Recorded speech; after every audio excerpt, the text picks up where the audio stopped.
Ladies and gentlemen, thank you for joining the Conor McGregor media conference call. Your host for today, Matt Ratmanovich with UFC, will begin. Thank you very much, and thank you everyone for joining. Today we'll actually be breaking this conference call in two, with UFC President Dana White joining us in the second half of the call. But first, we have joining us a fighter many people call the greatest mixed martial artist in the world. Already a two-division champion in the UFC who's taken on the best in his sport, the notorious Conor McGregor leaves the octagon behind now for him to step into the ring and again make the impossible possible. Challenging an icon of boxing, the undefeated 49-0 Floyd Money Mayweather. This will be his toughest test yet. Can Conor shock the world? We'll all find out August 26th, live from the T-Mobile Arena in the fight capital of the world, Las Vegas, Nevada. Without further ado, I turn the call over to your questions for the notorious Conor McGregor. What's up? Ladies and gentlemen, if you would like to ask a question, please press star 1 on your telephone keypad. Again, if you would like to ask a question, please press star 1 on your telephone keypad. And I'm waiting for callers to join the queue at this.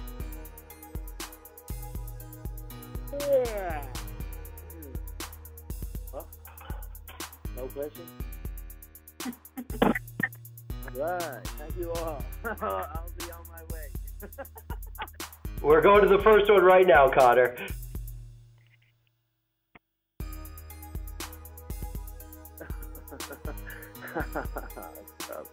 I do apologize. One moment. Our first question is going to come from Damian Martin. Please go ahead.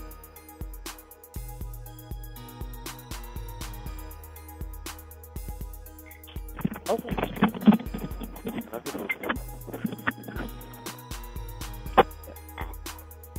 Can you give me one moment while I open up his line? I do apologize for the inconvenience. No problem.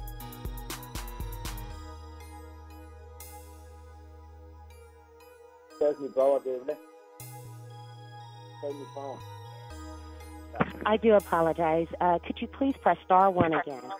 Ladies and gentlemen, if you would like to ask a question, could you please press star 1 again?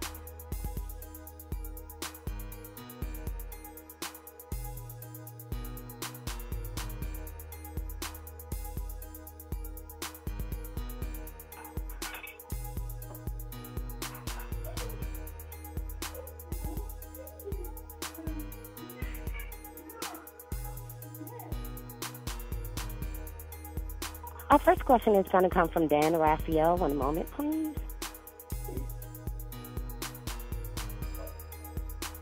From ESPN, please go ahead. Thank you very much. Hello, Conor. Hello, how are you? I'm doing great. Conor, I wanted to get your reaction today to the ruling that the Nevada State Athletic Commission made that will allow the request that you and Floyd made to reduce the size of gloves from 10 ounces to 8 ounces. Can you give me your thoughts about that ruling? Yeah, I'm very happy with how the Nevada State Athletic Commission handled it. I think they handled it fairly. They listened to both requests and just the overall approach to the decision and the referees, the judges. I think they were very fair throughout. So that was a good thing for me, to see that they're taking into consideration both fighters' requests, and I'm very happy with it. Can you tell me, Conor, what was the specific reason that you wanted to reduce the size of gloves? I know in UFC, obviously, you wear the 4-ounce gloves. They're a little different, obviously, no fingers. Some suspect that if you wear 8 ounce in the boxing match, it would be greater for your punching power. Others surmise that perhaps it would allow Floyd to have faster hands, which he already has fast hands. What was your specific reason for wanting the smaller gloves? I think that's it in a nutshell right there. You've got pros and cons on both sides. You've got both athletes asking for the request, and then you've got me also coming up in ounces from what I'm used to. I know some in the media are like, oh no, it's 10, it's 8, but hey, look what I fight with. I fight in 4-ounce gloves, fingerless gloves. The knuckles are barely covered in what I am used to. So it benefits both in certain ways. So I'm very happy with it. What kind of gloves will you wear in the fight? What brand? We're still in discussion with that. So we're still another bit. Okay, thank you very much, Conor. Appreciate your time. Thank you. Our next question is coming from George Willis from the New York Post. Please go ahead. Hello, everyone. Hello, Conor. Wanted to ask you, there's been a lot written about you. I wanted to know, might there be 2 or 3 things that people don't know about you that hasn't been written before? Oh, wow. You know, I don't know. I don't know. But what you see with me is what you get. I am the same person on and off the camera. A lot of people like to say I'm not. Obviously, there's different moments. You'll catch me if you catch me against an opponent or someone on face. I'm a little different then. But I portray myself as who I am. So what you see is what you get with me. And there's been many articles, many stories, many things written. But you know, it's been okay. I suppose it's just I am who I am. I speak the truth of what I believe, and people portray that in many ways. So I'm pretty open, and what you see is what you get with me. Anything like to cook?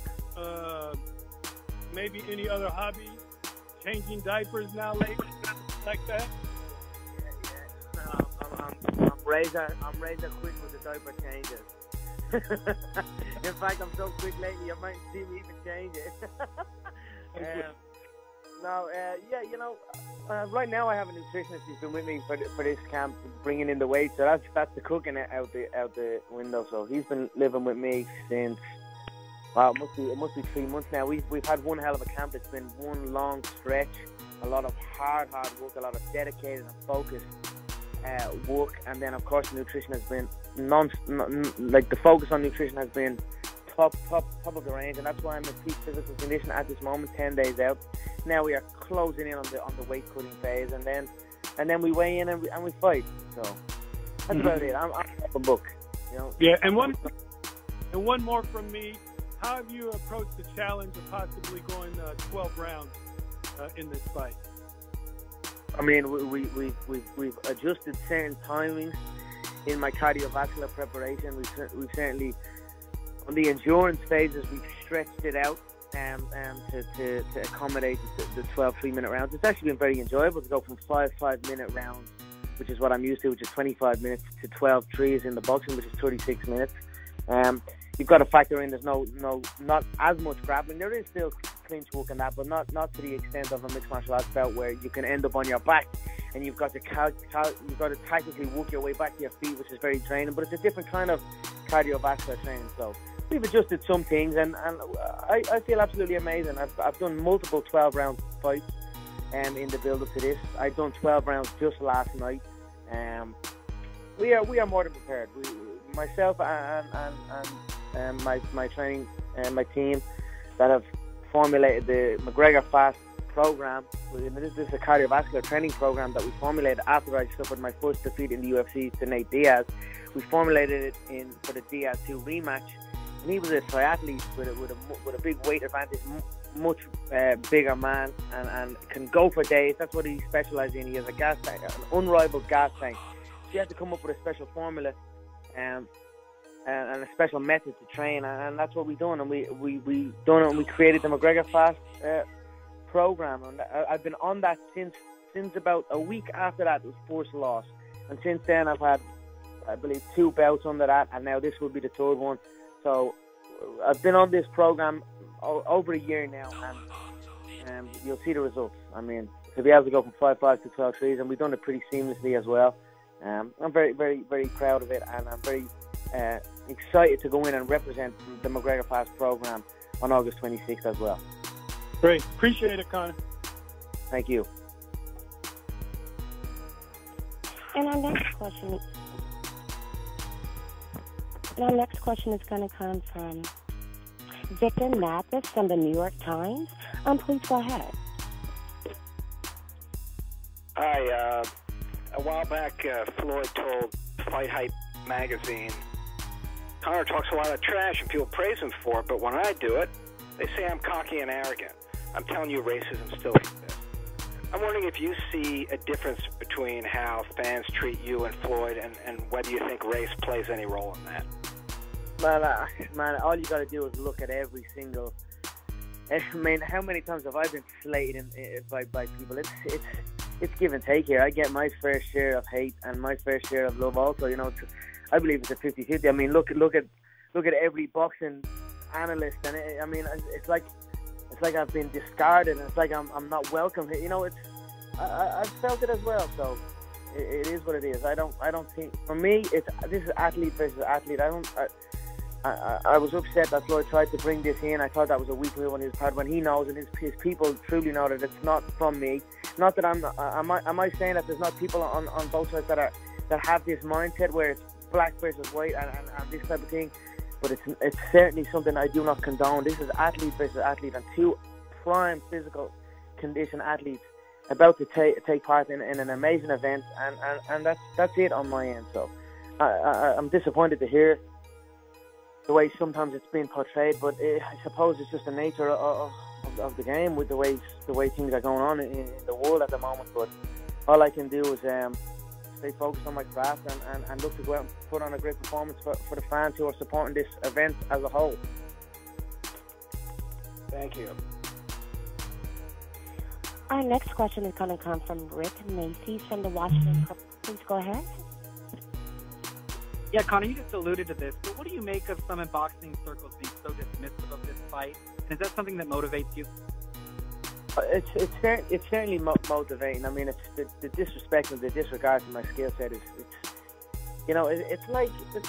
I look at people so many times, and they've their mind is closed. They've got a closed mind to how things can be done, or it's a set way and there's no other way. If that was the case, we'd never have reached across the waters in search of other land, or we never have went into space, or you know what I mean. You've got to have an open mind, and you've got to realize that there are other ways, and there is a time and a place for every single move. You've got to give respect for other disciplines and other styles. Like for instance, fighting is a complex game. There is a time and a place for every single attack and every single move. It's about finding the correct timing for it. So when I hear the way they carry on and their disregard, disrespect, it is what it is. I use it as motivation, and I look forward to going in and educating, and then. But at the same time, I get it. I'm coming in. I'm supposed to be from another sport, and so I understand where it's at. But I'm just looking forward to August 26th, going in and proving what I'm saying, and then educating the world on what martial arts is, and giving the fans and everybody a good solid fight, and earning my respect in this game also. And as an unrelated follow-up, in the UFC, you can't always wear personal sponsors, logos, and endorsements like that. Are you looking forward to that? What do you have planned endorsement-wise for August 26th? Yeah, I've got a couple of signed with Monster Energy. They've been a brand that's with me. I also signed with Bet-Safe, and then as far as an apparel deal, we're close to an apparel deal. But at the same time, I'm in no rush. I've got good endorsement deals. As far as in-ring endorsements, they are two that will be on the shorts, I believe. But look, there's so many moving parts in the game. I'm just kind of trying to roll with it, and look, it's 10 days from the fight time, so I leave this to my agency, my management agency at Paradigm Sports Management, to handle that side of the business. But it is certainly a good business. So I'm very happy with everything that's been going on the endorsement side. Thank you very much. Thank you. Our next question is going to come from Daniel Matthews from the Daily Mail UK. Please go ahead. Hi, Conor. I just wondered how your preparation and also the build-up kind of outside around you has differed from your big UFC fights, and whether that's affected your preparation at all. It's another day for me. It's another day of making history. It's another day of doing what I've been told I shouldn't be doing, or I can't do, and then it's another mega blockbuster event. It's nothing new to me here. So the only difference in this build-up is that I have a little son now with me. So we are here in Las Vegas as a family, and my coaches and sparring partners and team, they have their multiple houses close by. So it's just been for me. It's just been, I go to the gym, I train really hard. For that given day, I come home, I rest and chill with my family, and then I repeat. And then the media and the circus around it it's business as usual. It's the exact same. And just last night on Jimmy Kimmel, Floyd kind of teased the prospect of a rematch. I just wonder whether you believe him, or whether that's just kind of talk that he kind of thing that he mentioned about doing it in the octagon on the press tour, or whether you believe him. Yeah, I didn't watch it. I didn't hear it. I got some snippets of it. I got tagged with some stuff, but I didn't really hear much of what he said.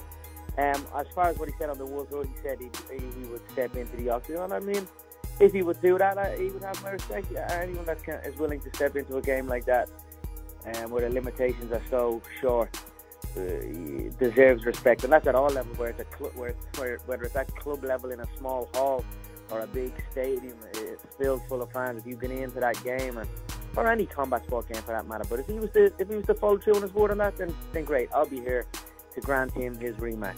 But right now we're focused on putting him away August 26th. And then we'll see what happens after that. I also have multiple world titles to contend inside the Ultimate Fighting Championship, and we'll see. Maybe he can come over, and after he gets his ass whooped, he can try and challenge for my lightweight belt. I don't know whether May would be happy with that one. No, I don't know. We'll see what happens. And I don't know whether he's going to do. I don't think so. But it would be good. I just wondered, whether you're obviously very confident, but I wondered whether your mindset has changed at all with it. Anything he's done or anything that's happened in the build-up has given you more confidence. I think the team I have around me has instilled confidence in me. We have a solid team. It's been a growing team and an adjusting team throughout my career. And I think we just understand how it's done and how it's done correctly. And training's gone absolutely flawless. Everyone has a say. Everyone listens to each other. There's no my word is not final. And everyone's input is there, and then we come to the best solution off of everyone's input. And it's just been an absolute amazing camp. And the work obviously has been. The other night we were in the altitude chamber at 13,000 feet at the Ultimate Fighting Championship Performance Institute, and it was a scary training session.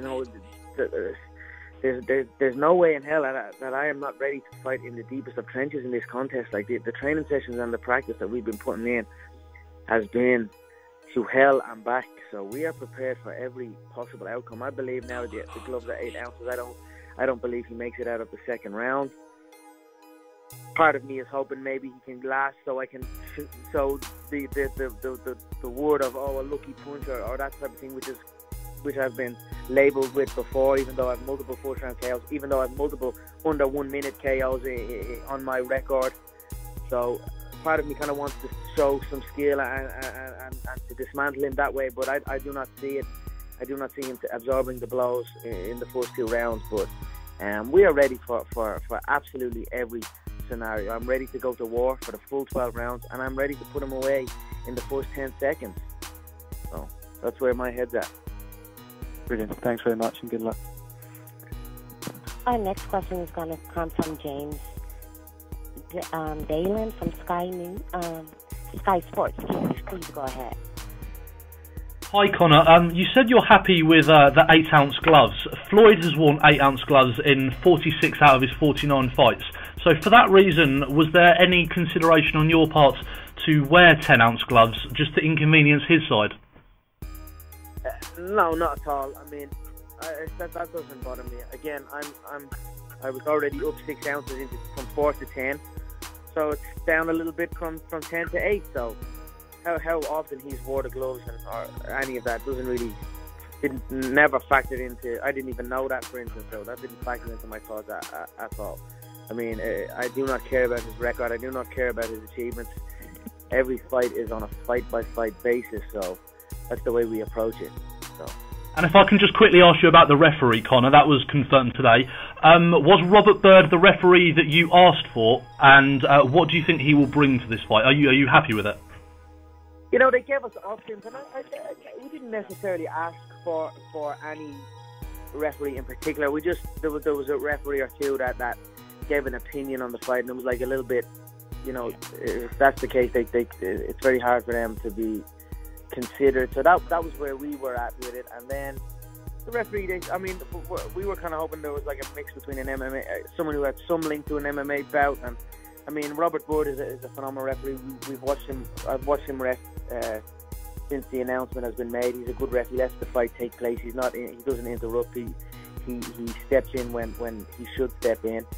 And then he's also has some links to mixed martial arts. Also, his wife Adelaide Ford is involved in the mixed martial arts game. So I think I'm very pleased, and I think it's a credit to the Nevada State Athletic Commission on their choosing. It was done very, very fairly. So we are very happy with it. You weren't hoping for Tony Weeks then, by any chance? Tony Weeks was also a consideration. He was also selected. He has ref both MMA belts and boxing belts. So yeah, he was definitely one on our list also. But we are happy. We are happy with the selection. Thank you. Our next question is going to come from Ariel Hawani from MMAfighting.com. Please go ahead.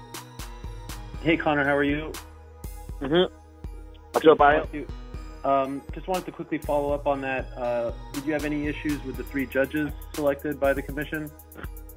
No, I didn't have. I'm not going to say I haven't really studied on the judging. So to speak, it's very hard to find out like a history of the judges just yet. I believe my coach, I'm sure Coach Kavanagh, has been already on that case. But I believe it's a fair mix across the board. I believe there's US, there's European. I think I cannot commend the Nevada State Athletic Commission. They've done a hell of a job. It was fair all the way through. So we are very pleased. On Monday, your former sparring partner, Paima Naji, said that he is trying to fight you. That's his intention. He would like to fight you. I'm wondering if this is something that you're interested in. I know you're focused on August 26th, but even lines came out today listing you as the underdog by Bovada in this fictitious fight. Is this of interest to you at all? Look, Ariel, tell the kid to join the queue. Tell him to shut his mouth and join the queue, will you, for fuck's sake, mate? They're tugging him all over there. He got his ass whooped and he went sprinting. I don't know what you want me to say about the guy, but hey, there's a big list of people that want to get in there and try and fight me. So tell him to join the queue and we'll see what happens after the fight. Okay. Also, have you watched All Access at all? In the first 3 episodes, there is no footage of Floyd hitting a mitt, training in a ring. It's just him, on a horse. It's him roller skating. It's him in Miami. What do you make of the way that they're portraying you and the way they're portraying him on that show? Thank God I'm in the game. Well, thank God it's me on the other side. Otherwise, it'd be one hell of a boring build-up to the contest, I suppose. But I don't really care. I mean, I know he has control over it. He's an executive producer on the project. I watched episode 1 and I watched episode 2. I thought episode 2 was a great episode. Episode 3, I think I watched a little bit of episode 3. So I haven't really... It's been okay. I mean, it's a nice dynamic. I'm in the gym scheduling full-on belts. He's at the ranch with the kids and the horse. So it's a nice dynamic. He's doing one thing, I'm doing another. So that's the way they're playing it. That's the way it is. I think the build-up is the build-up. Everyone's excited here. This is we could go radio silent. We could go radio silent, and this thing is still gonna blow everything out of the water. The public know what they're witnessing here. This is a special historic event, and everyone is very excited about it. So that's where I'm at. Okay, and just 2 other quick ones. Some fighters like Terrence Crawford and David Haye have put out videos mocking your training. Have you seen these videos? And if so, what do you make of the response to your training on Friday? I've seen some videos, but it is what it is. Just it's a lighthearted. I don't take it personally. If anything, I see stiffness in every single one of them. You must have the limbs free. Your shoulders must be disconnected. You must have the ability to disconnect your shoulders and reconnect it at the point of impact. People are and with that skill set is how you can change a jab to a hook in the blink of an eye, or a jab to an uppercut in the blink of an eye. It's the same thing with the hip flexors for kicks. If I throw a front kick to your midsection, if I'm tight in the hip and I can't free the leg like I can free my shoulders, like I showed one of many training methods on how to free the shoulders. If I can do that with my hip flexor, I can change the point of impact from the belly and switch it up to the head in a millisecond. This is just training methods, age-old training methods. That shoulder training method you saw was made very popular by the great Hickson Gracie, one of the pioneers of mixed martial arts. It's the shoulder loosening exercises. It gets the shoulders warmed up. You've got to do it correct though. I seen David Hay hit pads with it. You can't hit pads with it when the shoulder is disconnected. You hit when the shoulder is disconnected, and you'll do serious damage to yourself. And David Hay is a man who's pulled out contests over a sore baby toe, so he must be careful with the way he hits pads. But it is what it is. I mean, again, we will educate as we go forward. It's a marathon, not a sprint. So I look forward to it. Lastly, you said that you want to defend your multiple world titles in MMA. Do you still consider yourself the featherweight champion? Oh, 100%. I mean, how can I not consider myself the UFC featherweight world champion and the UFC lightweight world champion?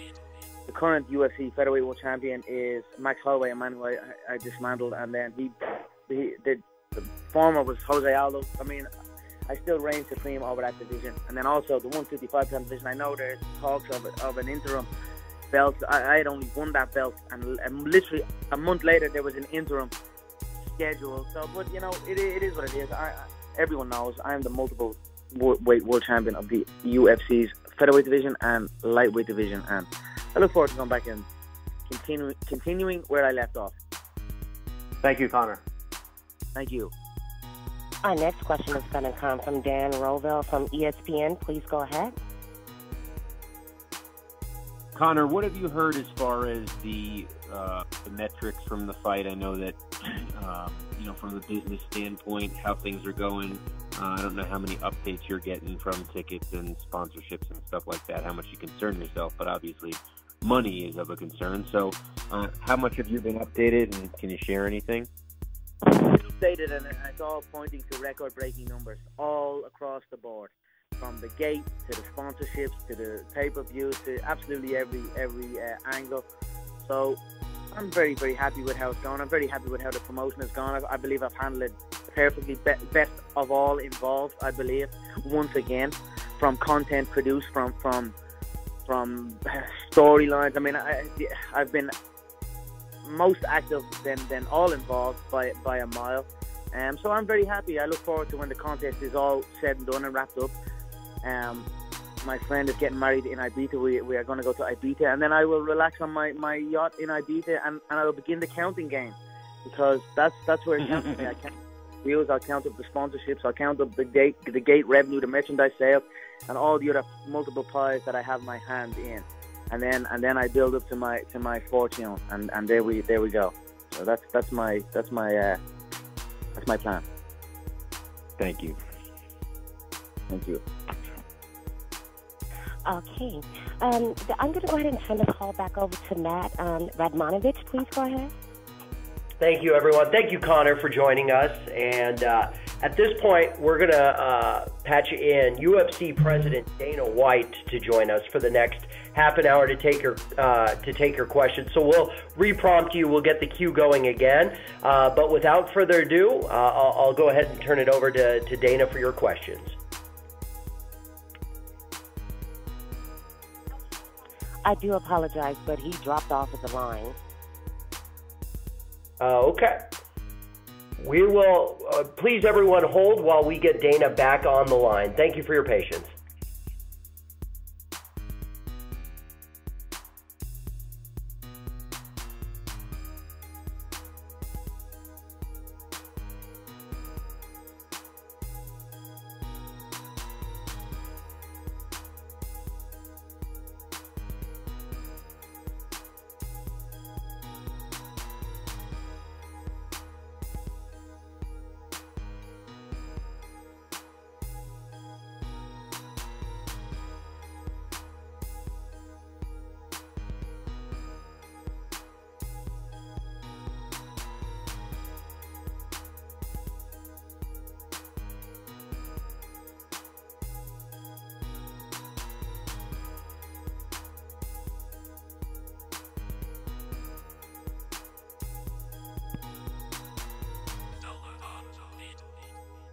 One moment, we are about to join Mr. White.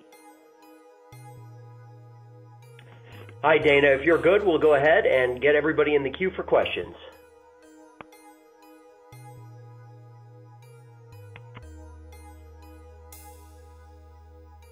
He's about to join now.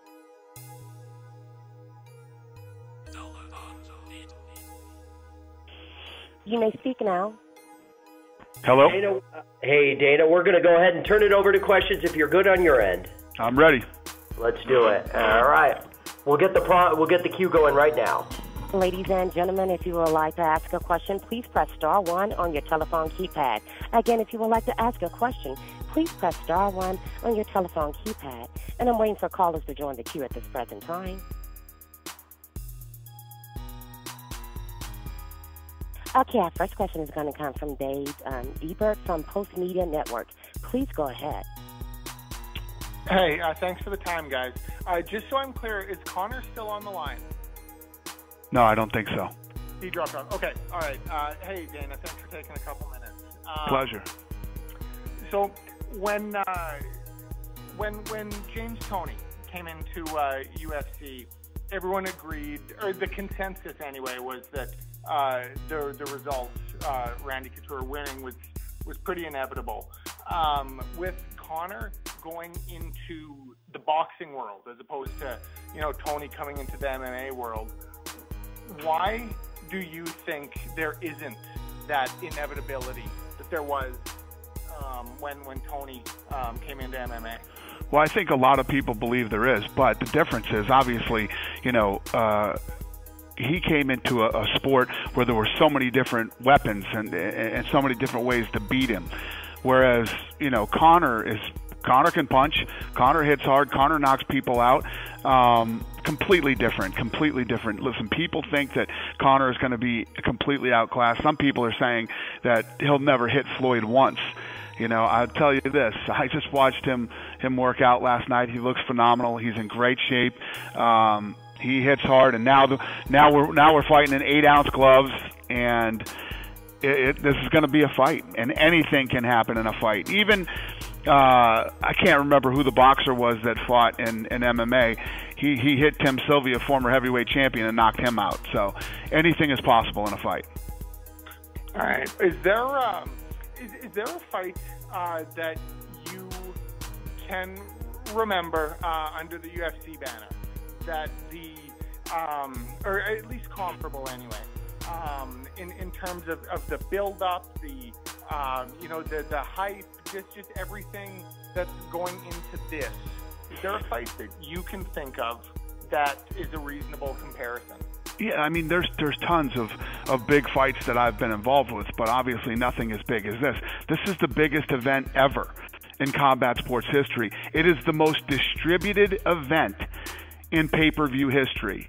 You can get this fight anywhere. This thing is on in like over 200 countries on pay-per-view, and boxing usually doesn't do a lot of digital. You can buy this thing through UFC.tv, and it's through the Showtime app, Amazon, Sony, Apple, etc. You can buy this thing. If you're in Manhattan or you're on a desert island somewhere, if you have Wi-Fi, you can buy this fight. So what? Again, off the top of your head, what do you classify as your your biggies as far as the promotion and the build-up? Well, it depends. I mean, it depends on what time you're talking about it. Obviously, if you remember, all the Conor fights, the Ronda fights have always been big. Chuck Liddell, Tito Ortiz was big. Anderson Silva, Vitor Belfort. I mean, there's tons of big fights that had a big fight feeling, but this is the biggest fight ever. It's tracking right now to be the largest commercial pay-per-view ever done in the history of pay-per-view. It's the most distributed pay-per-view event in history. The list goes on and on of records that this thing will break. All right. Thanks very much for the time, Dana. Thank you, buddy. Our next question is going to come from Van Wetzel from Yahoo. Please go ahead. One moment, please.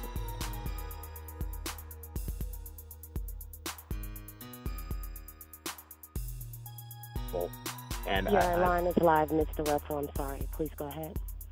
Can you hear me now? I can hear you. Hey, Dana. Hey. Conor was talking earlier about how he sometimes, envisions things or wishes people would envision what is impossible or that they think is impossible. And obviously winning this fight would be one of those to his critics. But I was wondering, you've dealt with him, and through his career, he's done things like, demand that he'll be the first to hold 2 titles at the same time. He obviously got this fight done. What is it like dealing with a personality like that where a guy's not satisfied ever and is always pushing for more and things that seem, I'm sure at some point, seemed either impossible or not allowable to you? Yeah, I love it. I mean, that's why I call the kid the unicorn. To accomplish great things in life, you have to take huge risks. And I mean, who takes more risks than Conor McGregor? I mean, when the guy's a huge star, the fight falls out a week before, he'll fight anybody. He doesn't care. He believes in himself so much that he will literally fight anybody. Most of the guys on the roster are like, yeah, I haven't trained for him, I didn't prepare for this guy, and they won't take the risks. They'll cancel the fight, and that's the way most normal people are. Not this guy. Floyd Mayweather and the talk started about these guys fighting.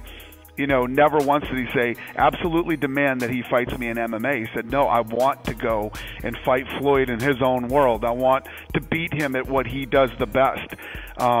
We actually have this thing that we're coming out with next week that we're going to, put out on social media and other places where Conor starts off, 5-6 years ago saying, Dana, you will sign me into the UFC. I will be your biggest star. I will win 2 world titles. And all this stuff that he's laying out that's going to happen before I had ever even heard of Conor McGregor. So just 2 quick things. Do you recall the first conversation or first time he broached the Floyd Mayweather? Can you take us to that conversation when it came up and you discussed it? And what were your thoughts at that time?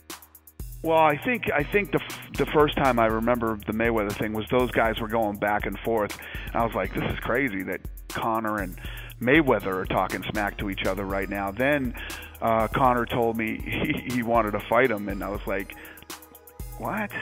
Why? What's the point in even talking about this? That guy's never going to fight in MMA. And he's like, no, I want to box him.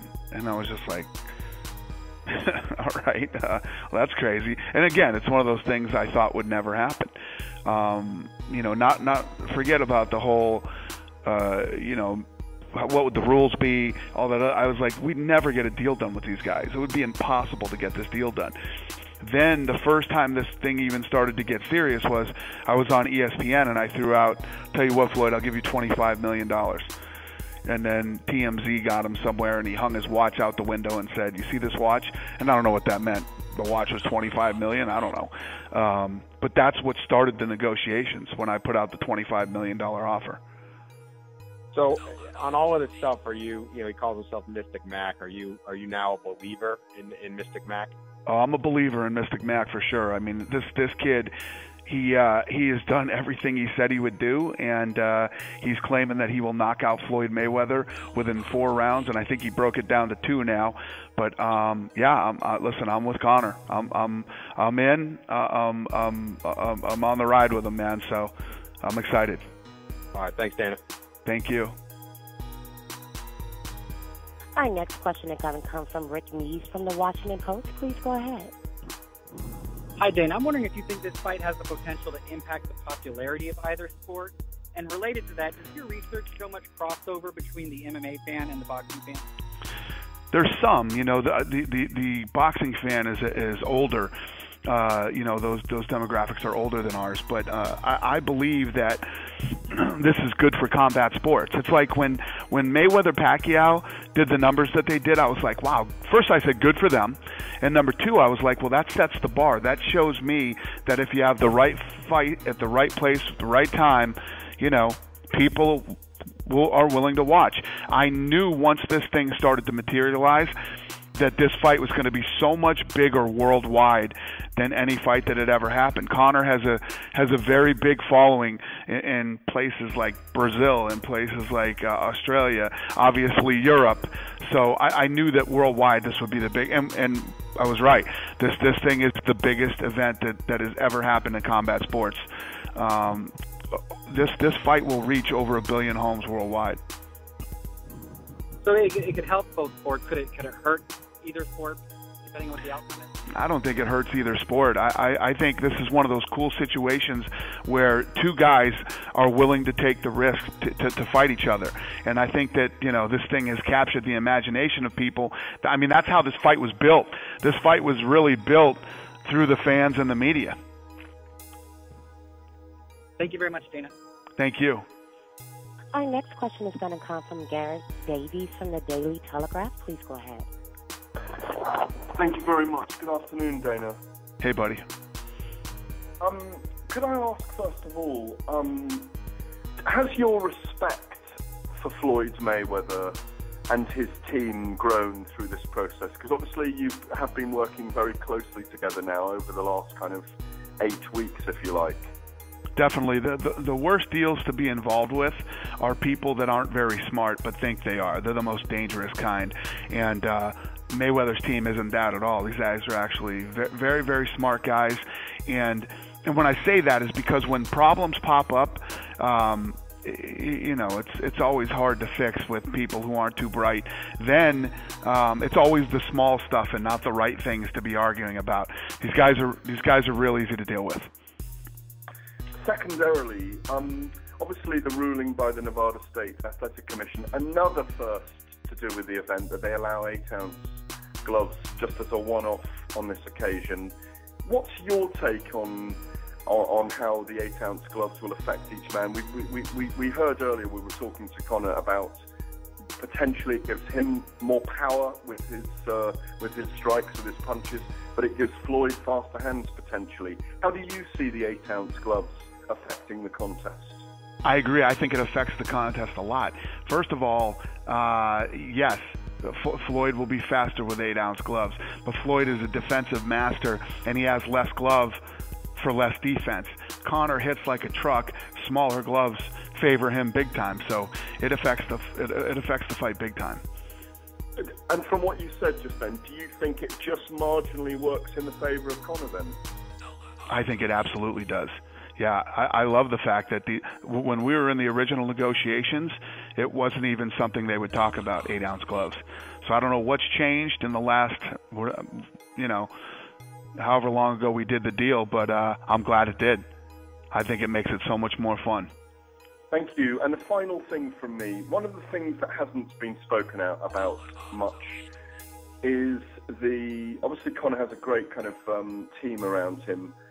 You will have met his family and his friends, particularly his family. I mean, his 2 sisters and his mother and his father, Tony and Margaret.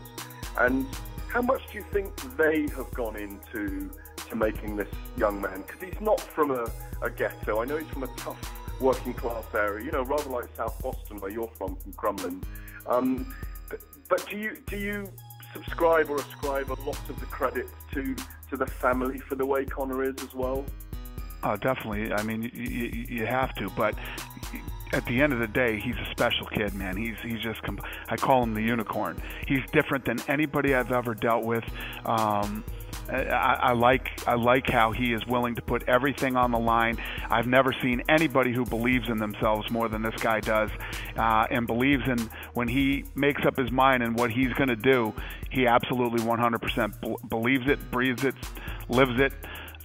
It's fascinating. Final thing from me, just on that as well. What noises were you making watching him spar last night? What were the noises coming out of Dana White? I was very quiet and sat there and just watched, and he sparred with a really fast, talented kid, and it was a good session. And Conor worked like a dog last night. He's in great shape. He's hitting really hard right now, and he's in a very good place. I loved watching it last night, and I feel good about this. If he beats Floyd and he comes back for a couple of fights in the UFC, would it not surprise you if he beats Floyd Mayweather if he starts calling out Canelo and Golovkin? Yeah, I nothing with Conor would surprise me. That's not what I want to have happen, but it wouldn't surprise me. Many thanks, Dana. See you next week. Thank you. Our next question is going to come from Dan Shapiro from the Huffington Post. Post. Please go ahead. Dana, can you hear me there? Yep. Hi. Okay, great. You know, a couple years ago when Conor fought Chad Mendes, he tried to bet you and Lorenzo a couple $1 million he would knock Chad out. Conor's dealing with a much more serious bankroll this time around. Has he come out and tried to bet you anything that he's going to fulfill this, 2 to 4 round prediction? No, he hasn't tried. Hey, listen, I'm on his side on this thing. I want him to win. I expect him to win. I expect him to knock Floyd Mayweather out.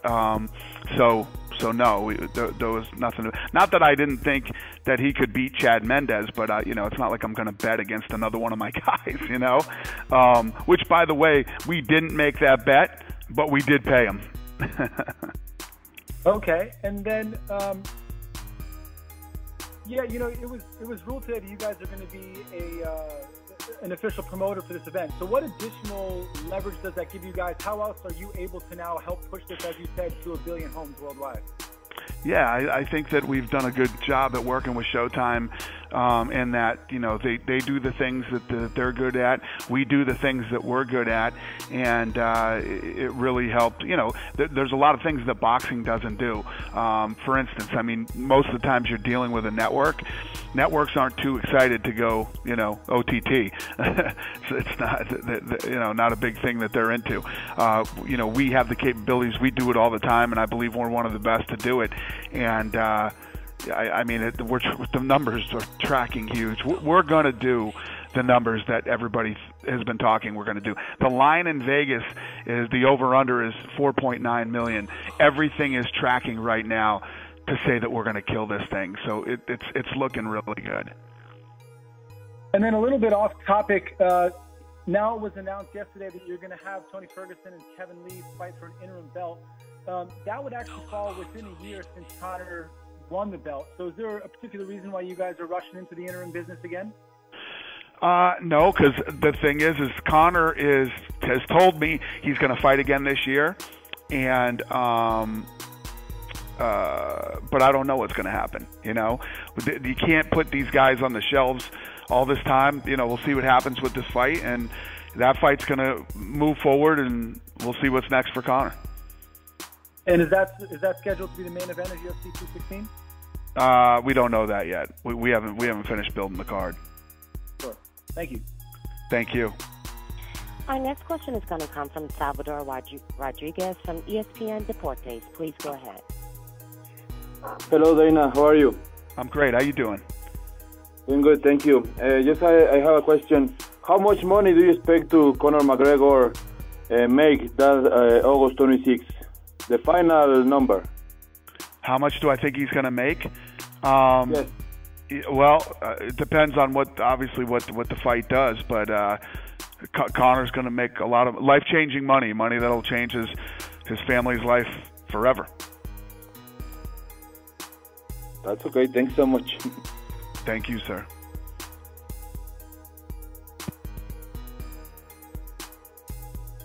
Our next question is going to come from George Willis. Please go ahead, from the New York Post. Please go ahead. Hi, Dana. How you doing? Good, George. How are you?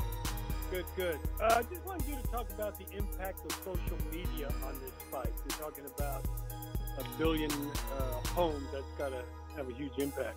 Oh, yeah, absolutely. It's when we did the world tour, the numbers were off the charts. I mean, I can't quote exactly what they were. I don't have them in front of me, but if you ask our PR team, they can give you those numbers. Great question. It was incredible how many people. The first day, I can't remember, it was something crazy. Like the first day, the first stop in L.A., something like 12.5 million people watched it just on our Facebook alone. Maybe it was between 12 and 20 million or something like that. I can't remember, but that was just on Facebook the first day. So yeah, the numbers were massive. Mm-hmm. And even something like the Pauly thing that just kept going and going and going. Do you think that added to the eyeballs you're going to get the night of the fight? Yeah, listen, obviously the whole Paulie thing popped up out of nowhere. You know, that thing happened and went down, and it's funny all the twists and turns that happen when you're promoting a fight like this. And yeah, you know, obviously he was saying all this crazy stuff for like 5 or 6 days, and then finally I was like, you know what? I'm going to put out some of the footage here and just stop all this craziness. And when I put the footage out, I mean, just to give you another example, just the footage on my Instagram alone, it was both on Instagram are over 1 million. My Facebook was over 2 million, and Twitter was close to 2 million too. Just on mine, that doesn't include, you know, everywhere else it went. We see a lot of the things about Conor the fighter. Are there a couple of things, Conor the person, that people aren't too familiar with that maybe stand out to you? Yeah, I mean, Conor the person is a very loyal guy. He's a good guy. If you look at the people he's around, he's very, very, very loyal to his country and his people, obviously. And then his friends, the guys are the same guys that have been around him. He doesn't try to go, you know, maybe I should go train with this trainer or this camp or these guys. He's very loyal to his own. He's a very smart kid when it comes to fighting. His fight IQ is brilliant. Then he's actually a smart businessman too. Kid's made a lot of really good decisions, and you know, even when he deals with us, he's a very bright guy. Yeah, he likes to. Floyd likes to say that Conor stole his blueprint. Do you think he did? Stole his blue? No, the thing is that's scary is in a lot of ways I think they're very similar guys, you know. It's not like you can just go out and say, hey, I'm going to act like this guy or I'm going to act like that guy. Conor is who he is, you know. You know, every city he goes, he's in a different Bentley or a different Rolls Royce, or you know, you got to be like that. Listen, I've never been in a Rolls Royce in my life. Like one of the first ones I ever saw was Conor's in New York. You know, so you're either that type of guy or you're not. Right. All right, Dana, appreciate it. Thank you. That was actually our last question. I'm going to go ahead and turn the call back over to Rat Medmanovich. Please go ahead. Thank you, everyone. And thank you to our speakers today, Dana White and Conor McGregor. We look forward to seeing everybody here in Las Vegas next Saturday, August 26th at the T-Mobile Arena for what's going to be a great evening of fights. Thank you, everyone. Thank you, everyone, for joining me. I'll disconnect and have a good one.